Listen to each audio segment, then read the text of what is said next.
ఏ విషయాన్నైనా నిస్సంకోచంగా, నిర్భయంగా పంచుకునేది ఒక స్నేహితుడి దగ్గర మాత్రమే. ఓటమి నీ భయంలో ఉంటుంది. గెలుపు నీ ప్రయత్నంలో ఉంటుంది. ప్రయత్నం నీ నమ్మకంలో ఉంటుంది. నువ్వు కళ్ళు మూసుకొని ఎవరినైతే గుడ్డిగా నమ్ముతావో వాళ్ళే నిన్ను కలలో కూడా ఊహించనంత గట్టిగా దెబ్బ కొడతారు. తియ్యటి నీళ్లు నింపుకున్న బావి మౌనంగానే ఉంటుంది. ఉప్పు నీళ్లతో ఉన్న సముద్రం గర్జిస్తూ ఉంటుంది. అలాగే అజ్ఞాని అరుస్తూ ఉంటాడు. జ్ఞాని మౌనంగా ఉంటాడు. ప్రతి అనుభవం జీవితంలో ఎక్కడో ఒక చోట ఉపయోగపడుతుంది. ఎందుకంటే ఏ అనుభవము సులువుగా రాదు, అనుభవిస్తే తప్ప.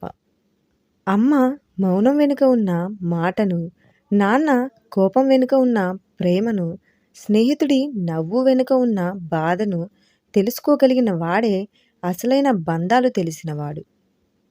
చక్కటి ఆలోచన, సరైన ముందుచూపు లేని మనిషి జీవితంలో అడుగడుగున ఆపదలు ఎదురవుతూనే ఉంటాయి.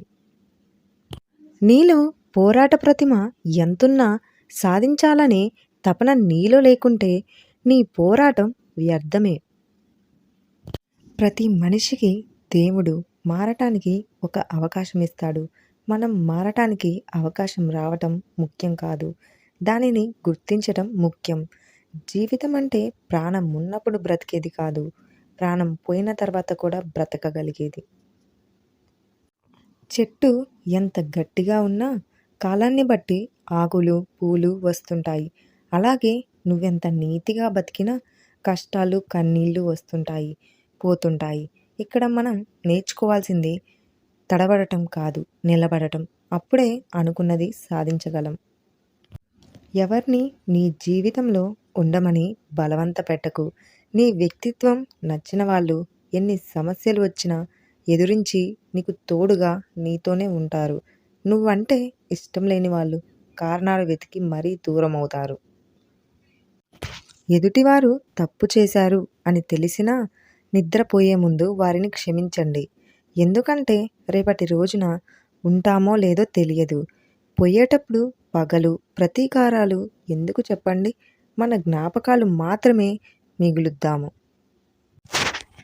నువ్వు ఎత్తైన శిఖరం మీద ఉన్నా, లోతైన లోయలో ఉన్నా నిలబడేది మాత్రం భూమి మీదనే అని గుర్తుంచుకో. విజయం సాధిస్తే విర్రవీగకు, అపజయం పొందితే కృంగిపోకు. విజయాపజయాలు అతిగా చెలించకు. ఎందుకంటే గెలుపు ఎప్పుడు ఒకచోటనే ఆగిపోదు, ఓటమి ఎప్పుడు నీతోనే ఉండిపోదు. కడుపు కాలుతున్నప్పుడు సంపాదించిన 10 రూపాయలకి ఇచ్చే విలువ కడుపు నిండిన తర్వాత సంపాదించే ఏ 10 రూపాయలకి ఉండదు. ఇది అందరికీ అనుభవమే.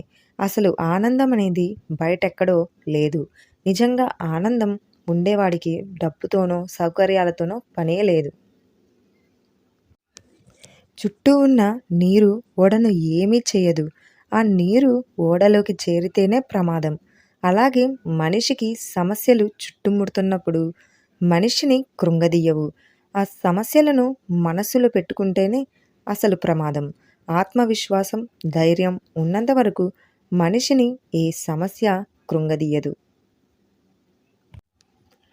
స్వశక్తి మీద ఆధారపడి వ్యక్తి ఎప్పటికైనా సంతోషంగానే ఉంటాడు.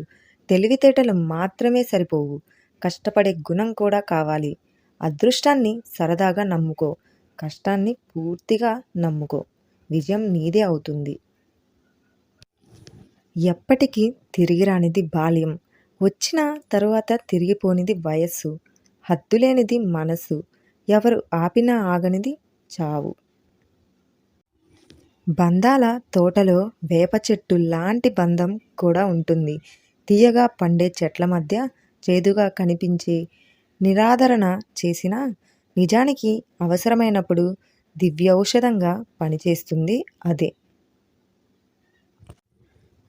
పాపమయ్యేలా సంపాదించకండి, అప్పయ్యేలా ఖర్చు చేయకండి, అజీర్తి అయ్యేలా తినకండి, మనస్పర్ధలొచ్చేలా మాట్లాడకండి, ఆలస్యం అయ్యేలా నడవకండి, చితికి చేరేలా చింతించకండి, అర్థం చేసుకోకుండా అవమానపరచకండి. నాదే లోకం అనుకోకుండా ప్రపంచాన్ని చూడండి. ద్వేషాన్ని వదిలేసి ప్రేమను ఆహ్వానించండి. మీకు విలువ ఇవ్వని వారి వద్దకు వెళ్ళి మీ విలువను పోగొట్టుకోకండి. మీ అభివృద్ధిని చూసి ఈర్ష్యపడే వారికి దూరంగా ఉండండి. మీ ముందు ఒకలాగా, మీ వెనక మరొకలాగా ఉండేవారిని దూరం పెట్టండి. అభిమానించే వాళ్ళను, ప్రేమించే వాళ్ళను, సహాయం చేసే వాళ్ళను ఎప్పటికీ దూరం చేసుకోకండి. మనిషి ఎలా ఉండాలి అంటే ఊరి చివర ఉండే మర్రి చెట్టులాగా ఉండాలి. అది ఎండలో నడిచేవాడికి నీడనిస్తుంది. వానలో తడిచేవాడికి రక్షణ కలిగిస్తుంది. కానీ తనని గుర్తుంచుకోమని ఎప్పుడూ అడగదు. జీవితం, సమయం ఇవి రెండు అత్యుత్తమ ఉపాధ్యాయులే. సమయాన్ని సరిగ్గా వినియోగించుకోవాలని జీవితం చెబుతుంది. జీవితం ఎంత విలువైందో కాలం బోధిస్తుంది. నిరాశలోనే ఆశ ఉంది. తిరస్కారంలోనే పరిష్కారం ఉంది. ఓటమిలోనే పాఠం ఉంది. నిర్లక్ష్యంలోనే లక్ష్యం ఉంది. నిదానంలోనే సమాధానం ఉంది. నీ భవిష్యత్తు నీ చేతుల్లోనే ఉంది. దానిని ఎలా మలుచుకుంటావో నీ ఆలోచనలోనే ఉంది. ఇప్పుడంతా ఒక మనిషి మంచివాడా చెడ్డవాడా అన్నది నిర్ణయించుకోవడానికి అతని నడవడిక, గుణం పరిగణలోకి తీసుకోవటం లేదు. వారి అవసరం తీర్చేంత వరకు మంచివాడు అంటారు. అవసరం తీరిపోగానే అది మనిషికి దుర్మార్గుడు అని అంటారు. చెడ్డవాడు అని చెప్తారు. ఇప్పుడు లోకం తీరు ఇదే మిత్రమా. 7 తరాల కోసం ఎంత అర్జిస్తే ఏం లాభం?